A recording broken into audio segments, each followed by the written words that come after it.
Nasugatan na ang ilang sundalong Pilipino matapos sampahan ng China Coast Guard ang resupply boat ng Pilipinas sa Ayungin Shoal. Hirit ng isang dating Defense Secretary, dapat pumalag na ang Pilipinas. Para bigyan ng mukha ang balita, Mobile Journal, Merimon Reyes. Hinabol, pinalibutan, at binangga pa. Yan daw ang ginawa ng patrol crafts ng China Coast Guard sa rubber boats ng ilang military personnel ng Pilipinas na maghahatid sana ng supply sa BRP Sierra Madre sa Ayungin Shoal. Ayon sa mapagkakatiwalaang source ng News 5, may nangyari pang panggigit-git sa ating resupply boat.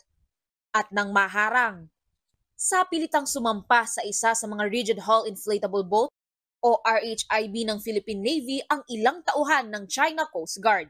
Inagaw at kinumpiska nila ang mga armas na bitbit ng ating mga sundalo. Isang tauhan ng Naval Special Operations Group o NAVSOG ang napuruhan at naputulan ng daliri. Sugatan din ng ilan pang sundalong Pinoy. Binutas din ng China Coast Guard ang isang inflatable boat ng Pilipinas. Bigo tuloy na mahatiran ng supply at mapalitan ang mga nakatalagang sundalo sa BRP Sierra Madre. Ayon sa isa pang mapagkakatiwalaang source, naiiba raw ang estilo ng isinagawang RORE noong Lunes dahil naging full military operation ito. Hindi ginamit ang alinman sa civilian chartered boats ng unay sa May. Kapansin-pansin din ang pagdistansya ng Philippine Coast Guard na karaniwang sumusuporta sa misyon.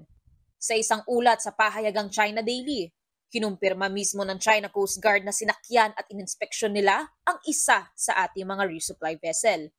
Bahagi raw ito ng utos ng Beijing na hulihin ang umano'y trespassers sa inaangkin nilang teritoryo sa South China Sea. Para sa International Affairs Analyst na si Professor Renato De Castro, dapat na itong ituring na pag-atake sa mga tauhan ng ating militar. This is the highest and most dangerous form of escalation of the Chinese. China should not be doing it because we are at peace with China.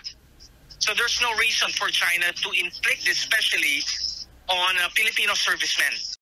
Tingin din ng isa pang security analyst, dapat nang paghandaan ang posibilidad na subukan din ng China na akyatin ang BRP Sierra Madre. Kapag nag-board sila doon sa BRP Sierra Madre, ibig sabihin gusto nilang sakupin ang teritoryo ng Pilipinas. Kapag nangyari yan, ibig sabihin kailangan na natin i-invoke yung Mutual Defense Treaty. Kahit walang armed attack, that is a direct occupation, a direct invasion. Kaya sabi ni dating Defense Secretary Orly Mercado, kailangan nang i-rebuild ang BRP Sierra Madre at dagdagan pa ito. Kung meron pa tayong may sasadsad na sige na. Total, tayo naman merong ngayon, sinasabi, baka naman careless tayo. Ay hindi, inaapi tayo At ang mga wawala sa atin, napakalaki. Yeah.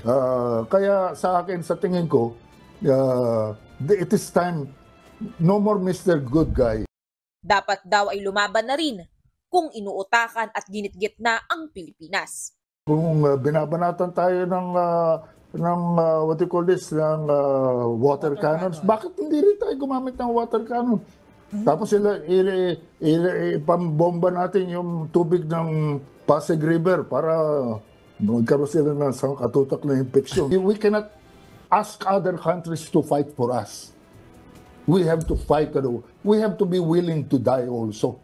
Mobile journalist Merimon Reyes po, hatid ang muka ng balita.